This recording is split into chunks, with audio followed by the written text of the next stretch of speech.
Hey everyone, this is Alex from wornoffkeys.com, and welcome to episode 4 of my HTML and CSS series. In this video, we're going to be covering different ways to display images within your websites. If you ever need help when following one of my videos, you can simply scroll to the description and join the community Discord server.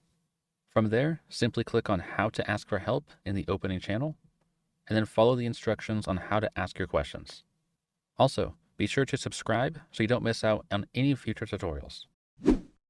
Let's get started within our body tag here. Because an image is actually part of our website as content that's visible, it should go inside of our body tag instead of our head tag. We can go ahead and press enter, and we can see we automatically have an indent right here, which will make our code easier to read and understand. We then want to create an image tag, which is specifically img. Similar to the link tag that we covered in a previous video, this is an auto-closing tag, which means we have a / and an end instead of an additional closing tag. And we can then specify some attributes that will affect this image. The first one is the most important, and that is the source, which is spelled src.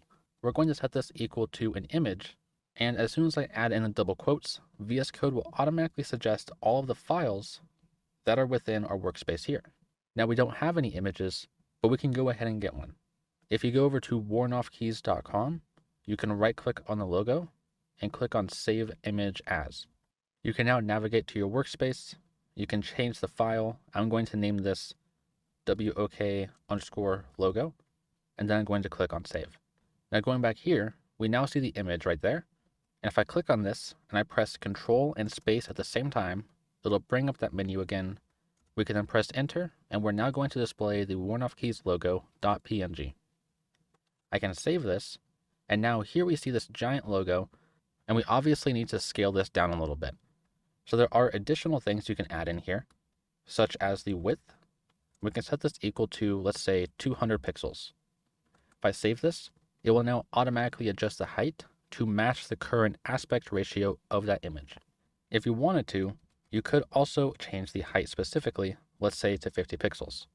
When I save this and now doesn't look correct, because it's no longer going to try and match the correct aspect ratio for one property, but instead it's going to specifically make it 50 pixels tall and 200 pixels wide. If I were to remove the width here, we are now just going to see a 50 pixel tall logo, and the width will be automatically determined by the normal aspect ratio of that image. So it's no longer stretched, it's now just a smaller version with a 50 pixel height. So that is one way that we can go ahead and display images. Another one is if we have an external URL. So if I go back to the website, I can right click and I can copy the image address.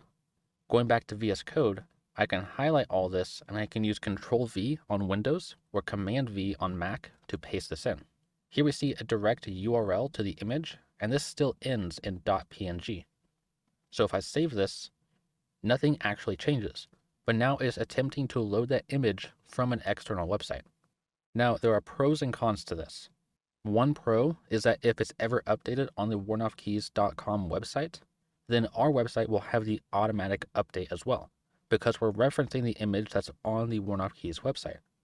The downside is if it's ever removed, it'll also be removed on our website. Now, what happens if the image does get deleted? Let's say that there is a change here where the logo.png file on the wornoffkeys website is now named logo_, which doesn't actually exist, so this isn't going to work. If I save this, we now see that there's a broken image right here. We also see a 404 error in our console, which means that this is not found. We can add in an attribute called alt, which stands for alternative text. So if the source image cannot be found, we will then display this information. And it is a best practice to always include alt text. There's a number of benefits. One is that Google will have a better understanding of what the image is. Two is that people who have bad or no vision will often have plugins to audibly play what the alt text says. That way they have an easier time understanding what the image is about. So in this case, the alt text could be wornoffkeys logo, but you can add in whatever alt text you want. I then save this, and it now says wornoffkeys logo right here because the image cannot be found.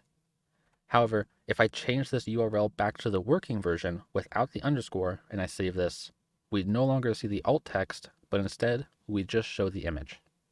If you want to see more tutorials like this one, consider subscribing. And if my videos have helped you out, please consider clicking on the join button below this video to become a channel member. Thanks for watching.